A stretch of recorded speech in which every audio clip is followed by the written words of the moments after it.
Carlomagno.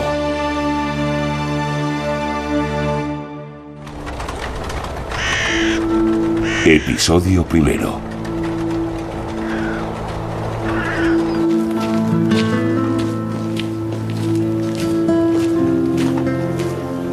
El tiempo borrará todas las huellas, pero yo evitaré que desaparezcan para siempre. Yo soy el único que puede llevarlo a cabo. Fue mi protector y mi amigo. Y es mi obligación sagrada no dejar que ese grande de su tiempo caiga en el olvido.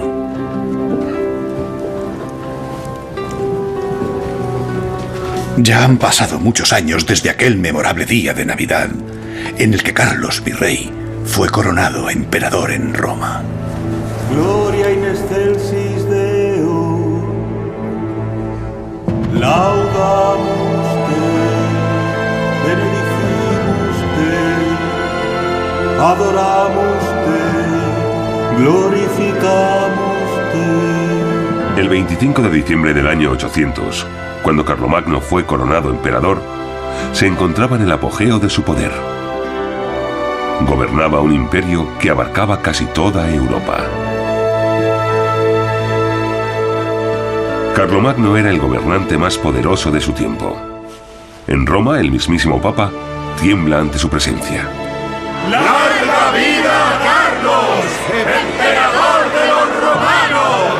¡Viva el emperador! ¡Viva nuestro rey! Solo hay una persona que puede contar la historia de Carlomagno de primera mano: su antiguo compañero de camino, el erudito de la corte, Eginardo. Disculpadme, maestro. Llego tarde. Ni una vez has llegado a la hora. Me pregunto, Johannes, si estás a la altura de la misión que te he asignado. Me he propuesto comenzar a escribir lo antes posible sobre la vida pública y privada del gran rey Carlos y, naturalmente, sobre todos y cada uno de sus hechos. Viví a su lado en la corte durante 20 años. Me hice merecedor de su confianza y conozco sus secretos. Pero no olvides esto: todo lo que no llegue a plasmarse por escrito deberás guardarlo en secreto. Sí, maestro. Decidme lo que debo escribir. La obra se titulará Vita Caroli, la vida de Carlos. Años después de la muerte de Carlomagno, Eginardo, un sabio de su corte, escribió la biografía de un gobernante más famosa de la Edad Media. En ella, Carlomagno aparece representado como un gobernante sobrenatural, una figura carismática. Pero ¿cómo era realmente? ¿Dónde acaba el mito y empieza la realidad?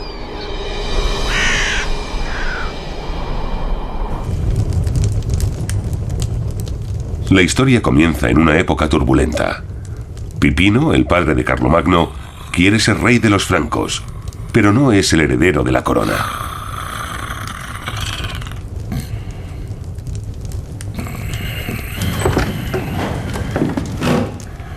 Ya está amaneciendo. Habéis velado toda la noche, señor.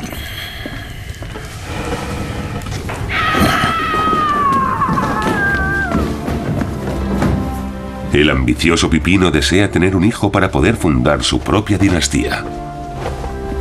Es un niño. En abril del 748, 4 largos años después de su boda con Bertrada, nació el ansiado primogénito.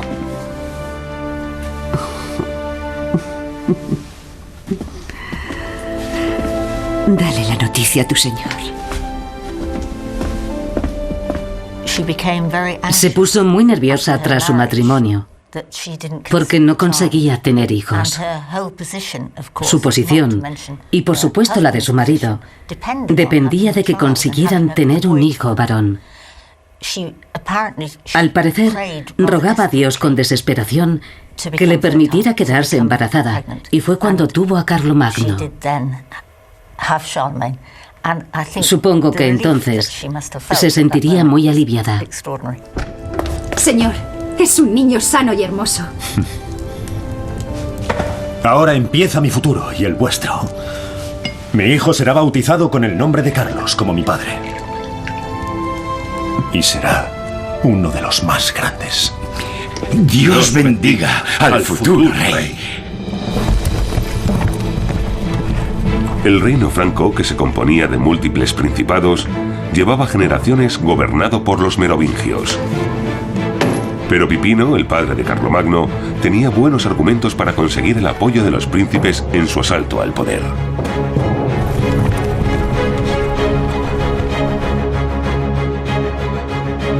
Pipino se hizo con el gobierno de un gran imperio.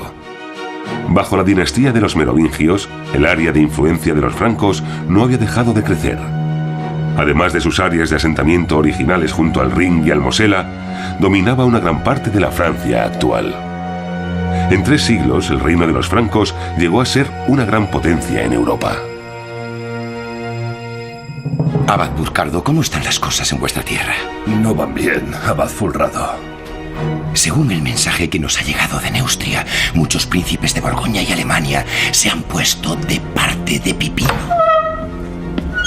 Os agradezco que hayáis venido tan rápido. Los rebeldes forman ya un grupo numeroso, y son pocos los que siguen apoyando al rey Childerico. Pronto nadie podrá impedir mi triunfo. Pero solo un aliado poderoso conseguirá acallar a todos mis rivales. Fulrado, Burcardo, ¿estáis dispuestos a viajar a Roma?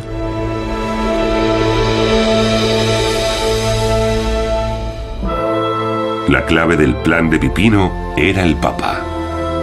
El golpe de Estado debía contar con su bendición. Mis queridos abades, Fulrado y Burcardo, os comunico que, después de pensarlo detenidamente, he tomado la siguiente decisión sobre el futuro del reino franco.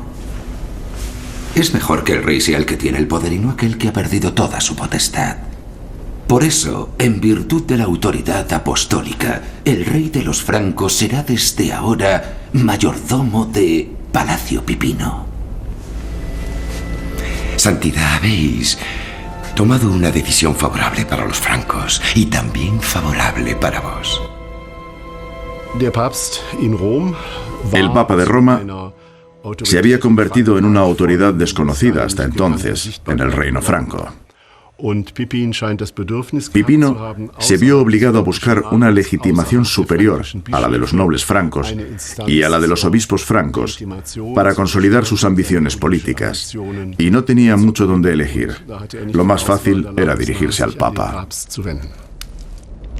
Así, por orden del Papa de Roma, el padre de Carlos, Pipino, fue coronado rey de los francos. El último rey merovingio dejó que Pipino le tonsurase la cabeza y lo encerrase de por vida en un monasterio. Sigue escribiendo, Johannes. De todas formas, incluso antes de la coronación de Pipino, el antiguo rey ya tenía que conformarse con conservar el título, el cabello y la barba y jugar a gobernar sentado en su trono. Desde ese momento, Pipino tuvo que proceder con gran habilidad. Le prometió al Papa defender Roma de todos sus enemigos y se convirtió en protector de la Iglesia. En compensación, consiguió la unción del Papa para su primogénito Carlos y para su segundo hijo, llamado Carlomán.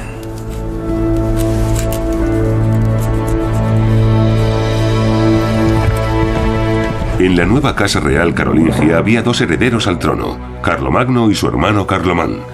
Desde la infancia, los 2 se veían más como rivales que como hermanos.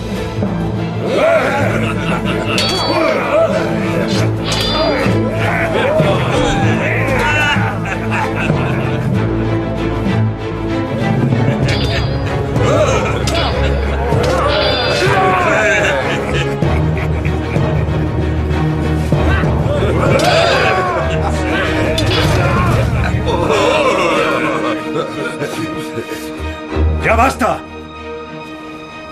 ¡Dejadlo inmediatamente! Carlomán, el más joven y diestro, solía imponerse en las competiciones, hecho que Carlomagno vivía como una humillación.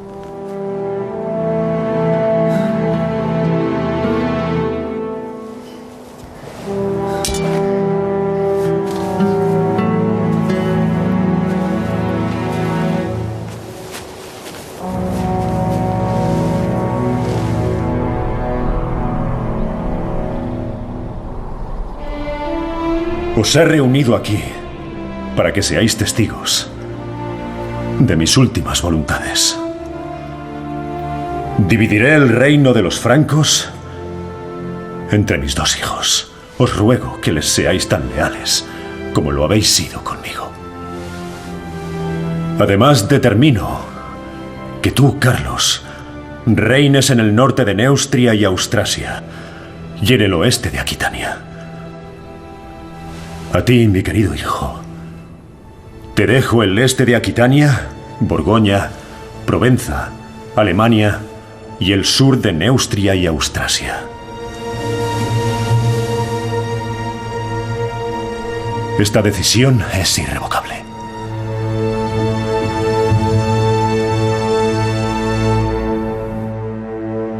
El reparto parece equilibrado a simple vista, pero Carlomagno se sintió perjudicado.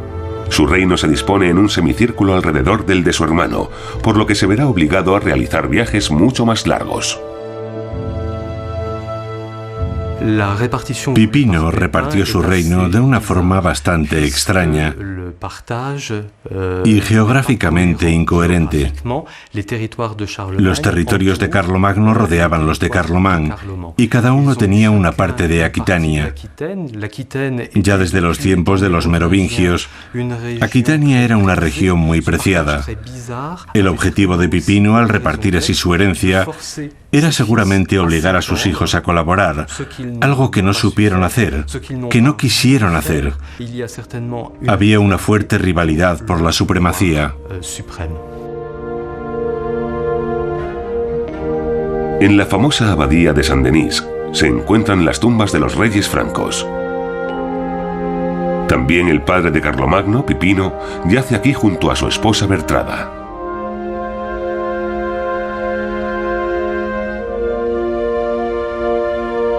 Cuando dividió su territorio entre sus dos hijos, no podía imaginarse las consecuencias de su decisión. Tras la muerte de Pipino, cada uno tomó posesión de la región del reino que le correspondía según la decisión paterna. Las coronaciones tuvieron lugar al mismo tiempo. Pero cada uno de los hermanos eligió una iglesia de su propio reino. Desde entonces, bueno, fue muy difícil mantener la paz entre los dos reyes. Poco después de las coronaciones, estalló la lucha por la supremacía. ¿Y no fueron acaso las mujeres quienes comenzaron a sembrar la discordia?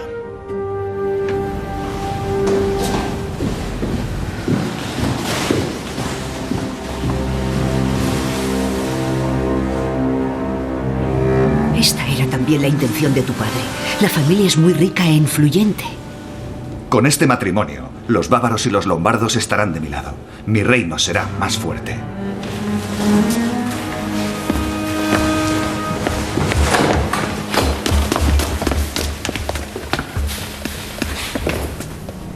Pronto tendréis noticias.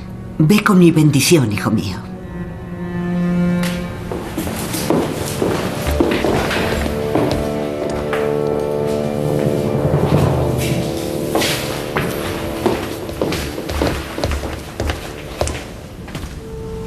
¿Qué puede ser tan importante para que mi hermano se digne a visitarnos? No seas tan duro, Carlos. Y deja que te diga que aunque seas rey, todavía no eres el más poderoso. Contigo a mi lado, madre, no tengo nada que temer de mi hermano. Estaré a tu lado como siempre he estado. Pero no subestimes a tu hermano. Tiene aliados poderosos. Las relaciones entre príncipes solían ser siempre tensas y complejas. Y en este caso tenemos pruebas claras de que era así. Me pregunto si la causa sería la mayor afinidad de la madre con su hijo mayor.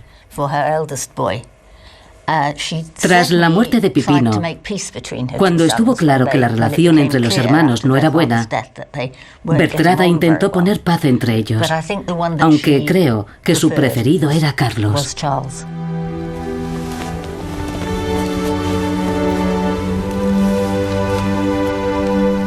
Majestad, sería beneficioso tener un heredero. Además, sería una vergüenza que vuestro hermano fuese más rápido. Os traigo noticias. Por lo que he oído, Carloman va a casarse muy pronto.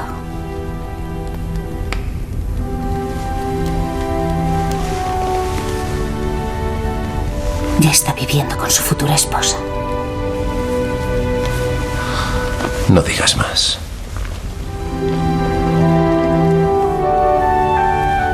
No te preocupes por eso.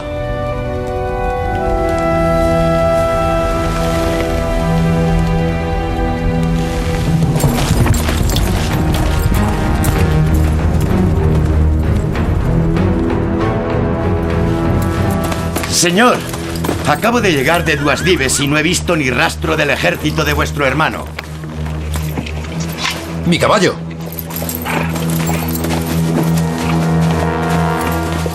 En las fronteras del reino hay una rebelión.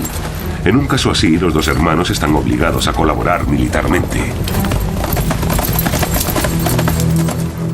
Aquitania, conquistada por el rey Pipino, se levanta contra los ocupadores francos bajo el mando de su antiguo señor, Unaldo. Carlomagno esperó a su hermano en Moncontour, a 500 kilómetros de la zona del conflicto, para marchar juntos contra Aquitania. Pero Carlomán no se presentó en el lugar acordado. Sin vuestra asistencia militar, vuestro hermano se lanzará contra la espada de Unaldo. Ese es el plan. Atacará sin mi ayuda. Se sentirá obligado por su honor y por el de nuestro padre. ¿Y qué vais a hacer cuando caiga derrotado?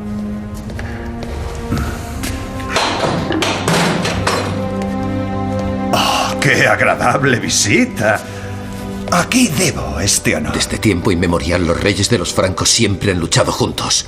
También nosotros hemos jurado cumplir esa ley sagrada. Si esa ley es tan sagrada para ti, haz lo mismo que yo. Envía a tus guerreros a casa. ¿Para ser el hazmerreír de todo el mundo? Me habías prometido tu ayuda. ¿Lo has olvidado? Bueno, me he aconsejado con otros. Salud, hermano. Pronto superarás la humillación. Maldito traidor. ¿Lo ves? ¿Tienes la fuerza suficiente para matarme? Lo único que te falta es el valor.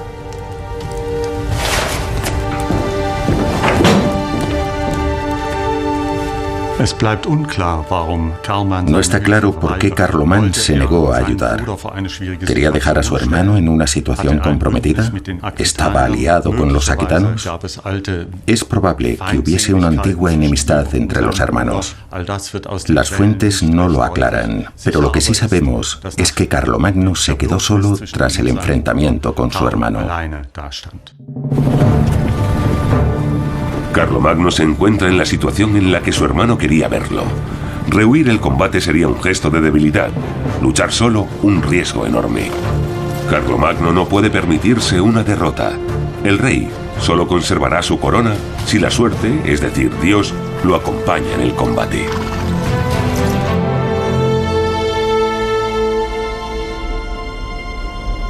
Puede que Carlomagno se sintiera seguro de sí mismo por contar con las armas y la tecnología militar más avanzadas. Eso indica un valioso documento de la biblioteca de la Abadía de San Galo, una de las bibliotecas más grandes y antiguas del mundo.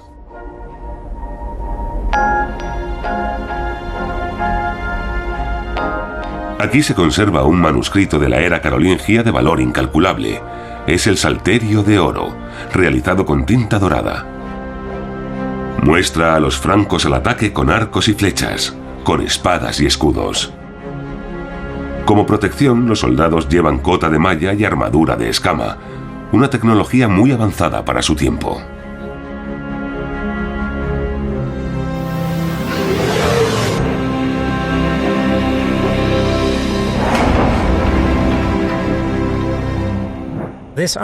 El ejército de Carlomagno está bien equipado y lo que es más importante, lo primero que el enemigo ve es un ejército de hierro. Es terrorífico. Un experimento va a estudiar la velocidad y la fuerza de percusión que alcanza una flecha al golpear la armadura. El recorrido de la flecha se grabará con una cámara de alta velocidad. La diana es un torso hecho de jabón del grosor de un cuerpo humano. El tirador y el maniquí están exactamente a 10 metros. La cámara, a 3000 fotogramas por segundo, graba el vuelo de la flecha. Aquí es cuando penetra en el torso. ¿Qué velocidad ha alcanzado la flecha? La flecha ha volado a 45 metros por segundo, es decir, 172 kilómetros por hora. ¡Qué rápido!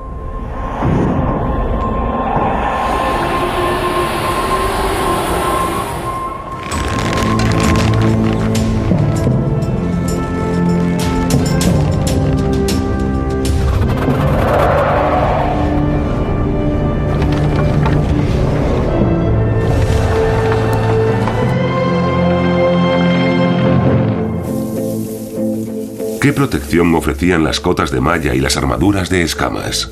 ¿Eran la auténtica arma secreta del ejército franco?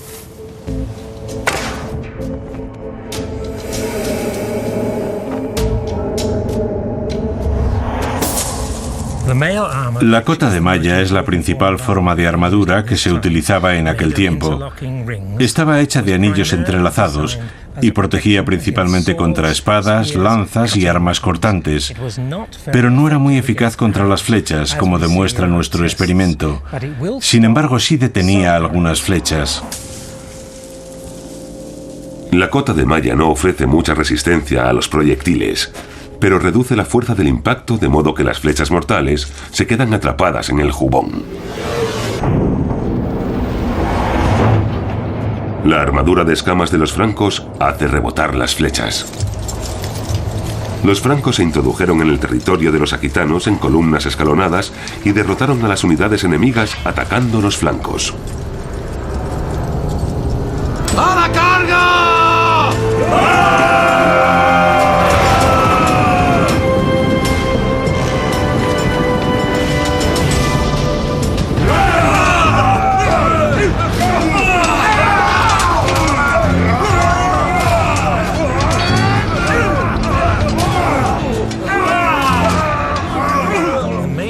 El factor más importante en los éxitos militares de Carlomagno es simplemente el dinero. Gobernaba un estado con una economía en crecimiento. Contaba con un sector industrial pequeño, aunque importante, ya que le permitía fabricar armas y armaduras en grandes cantidades.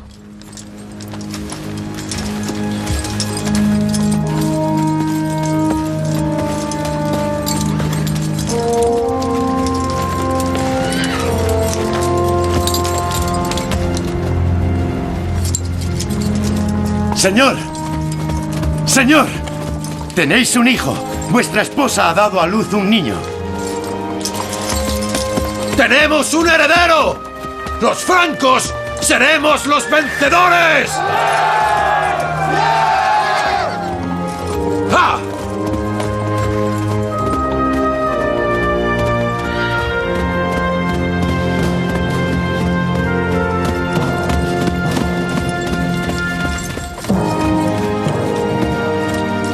Tras la victoria, Carlomagno recuperó el control de Aquitania y anexionó también la parte que le había tocado en herencia a su hermano Carlomán.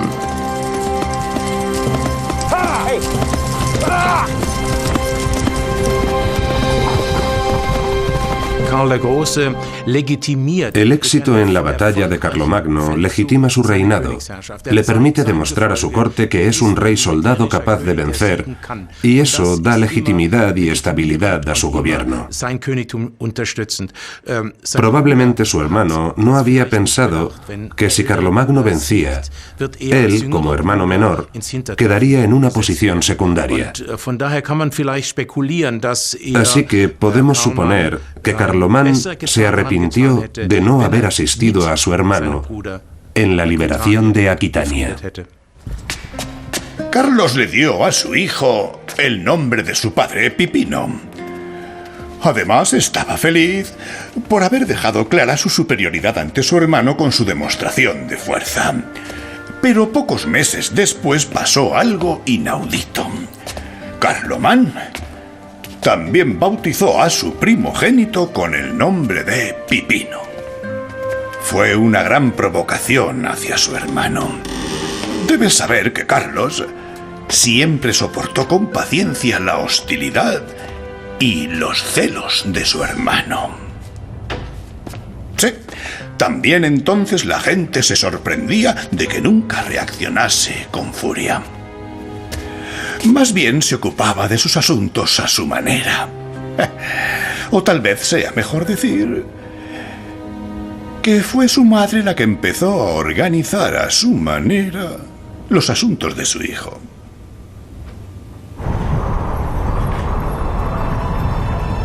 La madre del rey, Bertrada, cruzó en secreto los Alpes en dirección a Italia.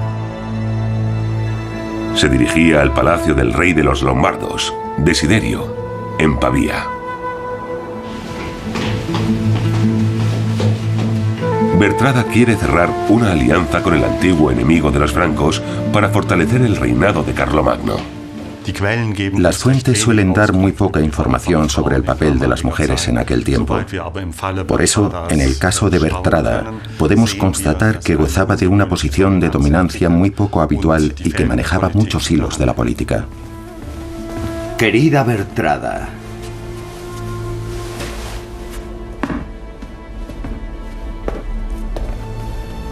soy, si me lo permitís, una mujer digna de admiración. Os lo agradezco, estimado Desiderio. Me gusta que nuestra reunión comience así. Bien, cada vez me parece más sorprendente la distancia que separa el hermoso reino de los lombardos de la corte de los francos. Deberíamos hacer algo para remediarlo. Con vuestro permiso, me gustaría presentaros a mi hija. Esta princesa se casará con Carlomagno, sellando una alianza con los lombardos que les permitirá rodear el reino de Carlomán desde el norte, el oeste y el sur. Ese es el plan.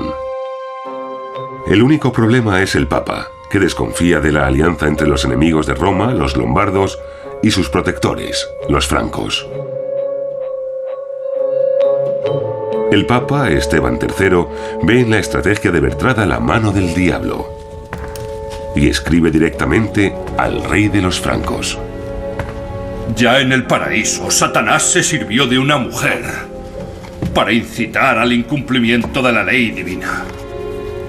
Ahora vuelve a utilizar el mismo método. Este matrimonio es una inspiración diabólica. El noble y excelente pueblo de los francos no puede ni debe unirse con esos malditos lombardos. El mismo San Pedro implora por el temible día del juicio final que el rey de los francos no se despose con la hija del rey de los lombardos. Pero Bertrada impuso su decisión. Carlos se separó de su esposa Imiltruda y la envió, como suele hacerse en esos casos, a vivir a un convento. Lamentablemente sabemos muy poco de Himiltruda. Tampoco sabemos nada de su familia, pero podemos suponer que no era una familia muy poderosa porque no se mencionan protestas contra el repudio. Carlomagno se separó de ella a pesar de que le había dado un hijo llamado Pipino, conocido como Pipino el Jorobado. Tampoco sabemos qué fue de ella después del repudio. Las fuentes no mencionan nada más.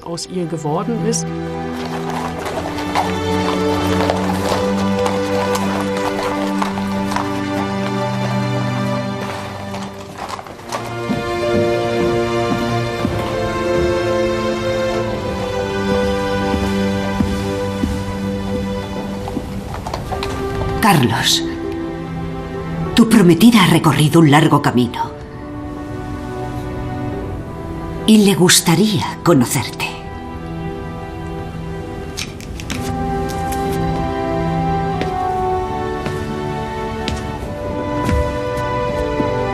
Espero que vuestro viaje no haya sido fatigoso.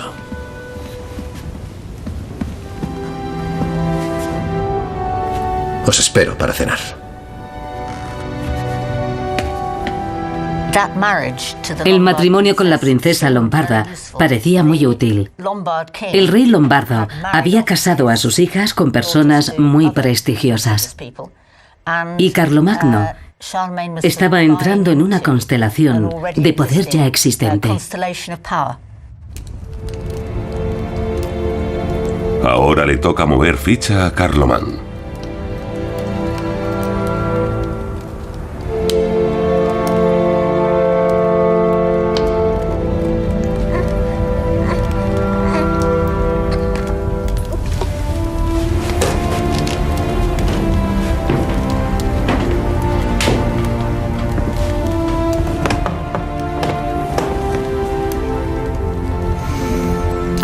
Ya sé lo que hay que hacer ahora. Nuestro segundo hijo recibirá el santo bautismo de manos del mismo Papa. Mañana enviaré una carta a Roma.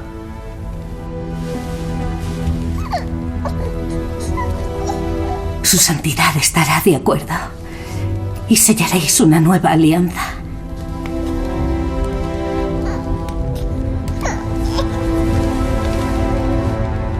Pero Carlos, y sobre todo Bertrada, no querían permitir una alianza entre Carlomán y el Papa.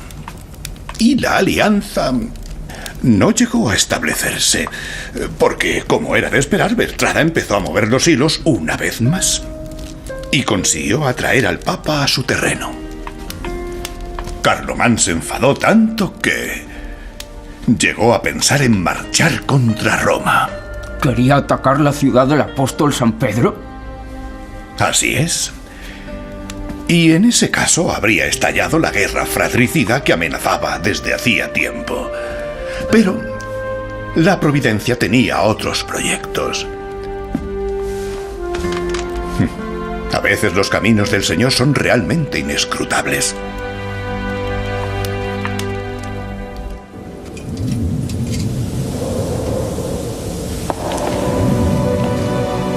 El destino tomó las riendas antes de que estallara la guerra.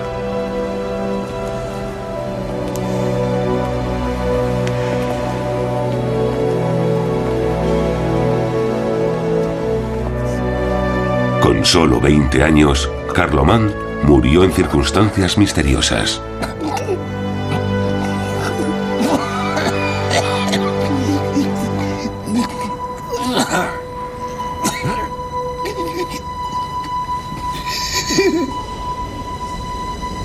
Para Carlomagno, la muerte de su hermano abría posibilidades inesperadas.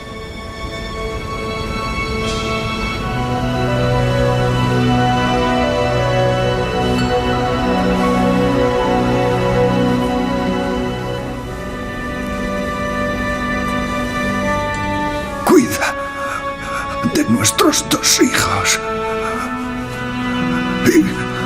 y protégete de mi hermano. No debes permitir que se haga con la corona.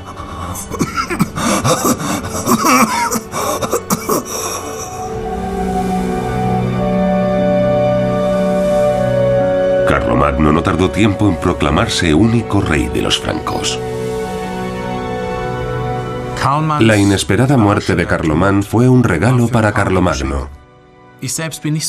No estoy seguro de que no jugara sucio, pero la especulación es solo una parte del trabajo histórico.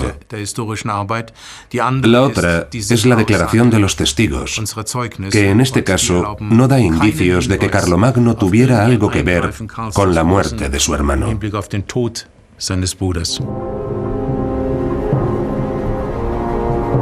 La viuda de Carlomán, Gerberga, tiene un plan muy temerario. Para poner a sus hijos fuera del alcance de Carlomagno, atraviesa los Alpes. Su destino es la corte del rey de los lombardos, Desiderio.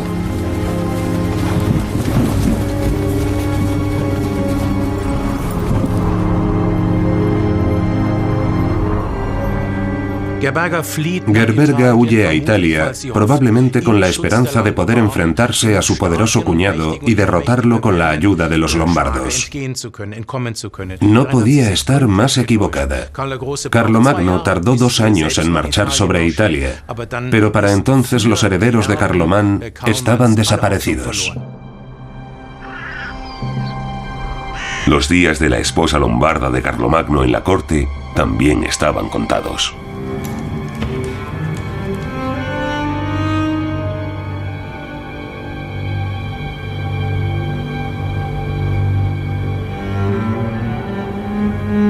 ¿No viene tu esposa?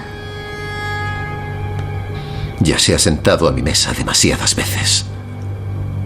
Cometí un error. No debería haber accedido a ese matrimonio. Tenemos una valiosa alianza con la familia de tu esposa. ¿Qué quieres decir, Carlos? Quiero decir que yo soy el rey de los francos y que desde ahora yo tomaré todas las decisiones y que tu lombarda volverá con su pueblo de traidores. Carlomagno retoma la política de su padre y abandona la de su madre. Hasta el año 771 no supimos cuál era la verdadera opinión de Carlomagno. Con la muerte de su hermano Carlomán, las cosas cambiaron radicalmente y él tuvo por fin libertad de decisión. Pero no entiendes que eso supone una declaración de guerra contra Desiderio. Pues que así sea. ¿Acaso no luchó mi padre contra los lombardos? ¿Y por el Papa? Los tiempos de tu padre ya han pasado. No necesitamos guerras, sino alianzas. Te equivocas, madre. ¿Por qué se esconde mi cuñada en la corte de Desiderio? Confía en que ayude a sus hijos a hacerse con la corona a mis espaldas. No creo que sea esa la intención de tu cuñada. La guerra, madre, empezó hace mucho tiempo. Y tú ya no tomas las decisiones.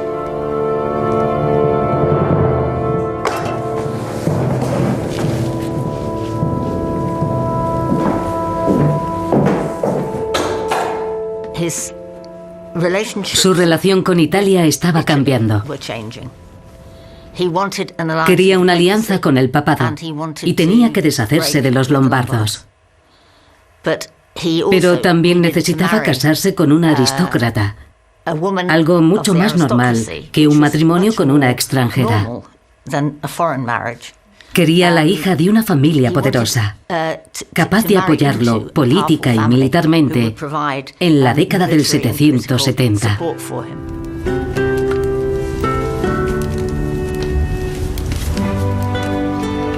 Carlomagno se casó con Hildegarda, la hija de un conde de la nobleza. Ya hacía tiempo que había enviado a su esposa lombarda con su padre. Durante los siguientes 11 años, Hildegarda dio a luz 9 niños.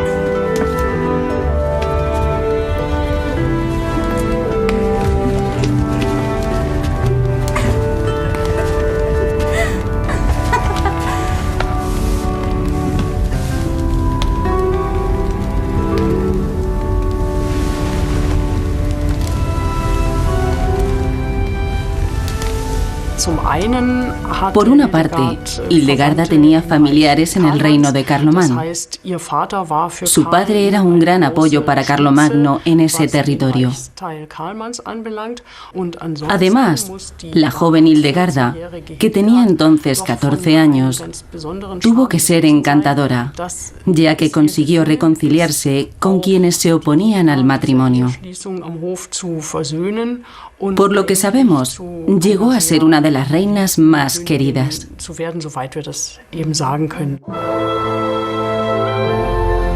Desiderio, el rey de los lombardos, humillado por Carlomagno, se dirigió a Roma para enfrentarse a su última oportunidad de convencer al Papa. Santidad, supongo que ya se habrá enterado del infortunio que han sufrido los hijos de Carlomán. ¿Os referís a que nuestro, si me lo permitís, impetuoso Carlos ha adelantado a los pobres niños en la línea sucesoria? Les ha arrebatado la corona de los francos que les correspondía por derecho. Bueno. ¿Y qué papel queréis que represente en esta función? Santidad, con permiso, vos sois el único que puede determinar la legitimidad de la corona. Os ruego que coronéis a los jóvenes como los legítimos herederos del trono de Carlomán. Son sus hijos. ¿Es cierto que, tal como he oído, los tenéis bajo vuestra protección y esperáis sacar algún beneficio? Bien. Lo pensaré, pero una decisión así requiere tiempo. Sicherlich war es eine Herausforderung an Para Carlomagno, la bendición papal a los hijos de su difunto hermano hubiera supuesto un gran reto. No podía permitir que el Papa legitimase a otros pretendientes al trono, porque tras la muerte de su hermano, había reclamado todo el reino de los francos, y ese sería un motivo para ir a la guerra.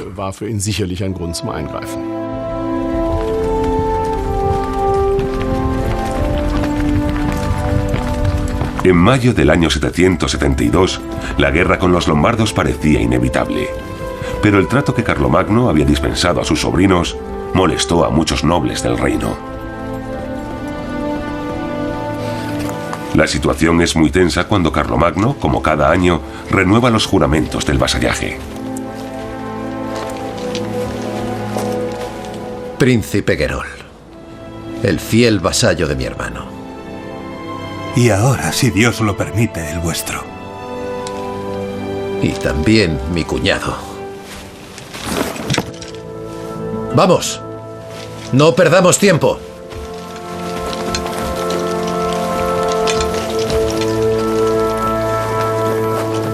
Tal como yo lo veo, no estamos unidos. Y eso me entristece. Sobre todo al ver cómo los príncipes francos no juran fidelidad a su legítimo rey, sino a un lombardo traidor. Pero dejemos a los lombardos y ocupémonos de los sajones.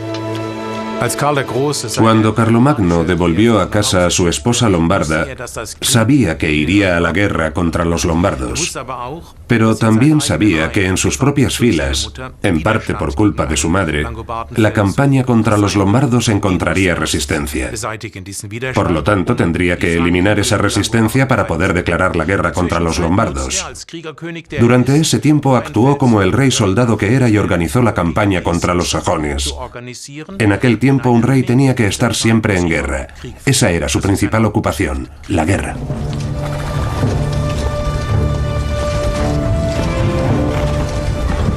Pipino, el padre de Carlomagno, ya se había enfrentado a los sajones, una confederación de tribus germánicas.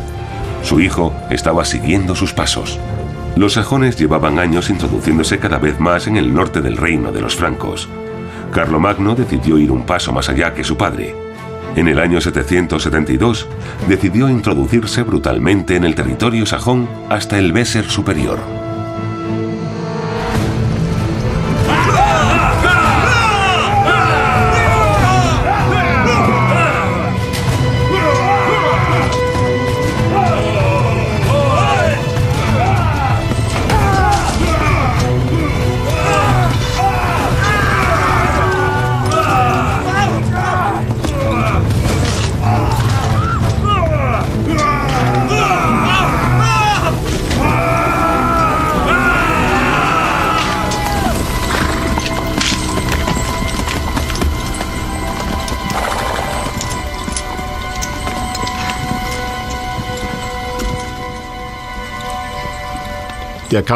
La guerra contra los sajones, que a diferencia de los francos no estaban bautizados ni cristianizados, debió de tener un componente religioso.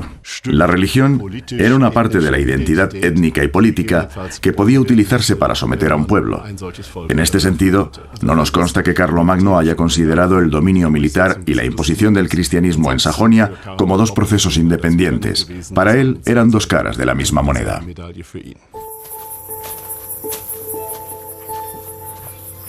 ¿Quiénes eran los sajones? ¿Cómo y dónde vivían? Se dice que los imponentes megalitos de Exterstein, de las montañas de Ege, eran un lugar de culto para los sajones, un pueblo germánico pagano que dedicaba sacrificios animales a los dioses de la naturaleza. El doctor en física, Clemens Boda, intenta determinar si estas cámaras artificiales se seguían utilizando en tiempos de Carlomagno. Es muy probable que se hayan seguido utilizando. En la entrada el desgaste es muy pronunciado.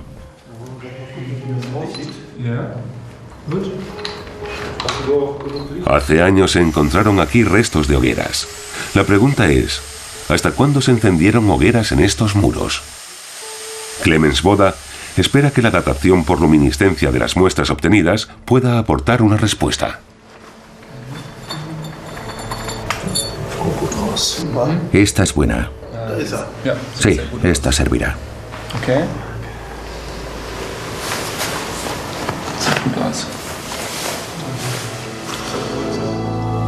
Se sabe poco sobre los rituales religiosos de los sajones.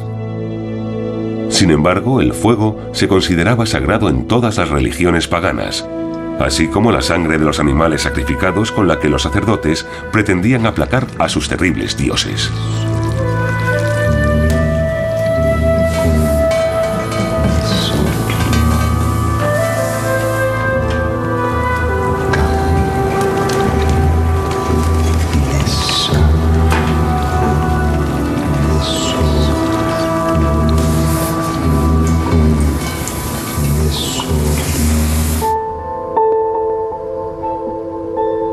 Clemens Boda data las muestras mediante luminiscencia estimulada ópticamente.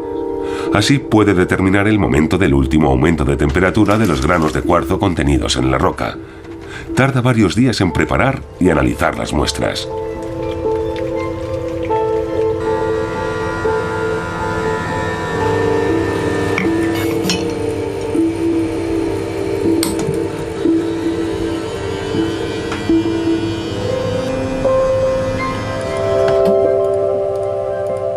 Los resultados muestran que la última vez que se encendió una hoguera en las cuevas de Exterstein fue entre el siglo VIII y el siglo XVI.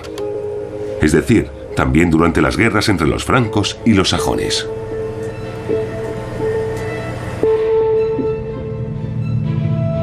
No es posible determinar si eran hogueras utilizadas para rituales, porque no hay restos arqueológicos que lo indiquen. Pero en el entorno de Exterstein hay otros indicios que apuntan a una gran importancia del lugar. Muchos creen que aquí se encontraba el legendario Irminsul, la principal reliquia de los sajones. Se trataba de un árbol inmenso que soportaba la bóveda celeste.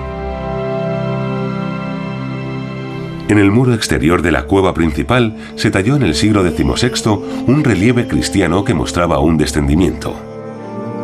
Pero el relieve incluye un detalle llamativo: la representación de la horcadura de un árbol similar a las descripciones de Irminsul.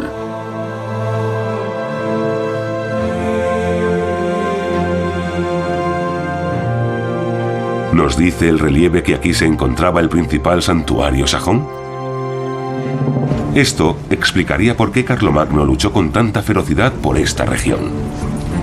Carlomagno esperaba que al conquistar el santuario de los sajones conseguiría dominar a todo el pueblo. Pero lo que no se imaginaba es que la lucha duraría muchos años.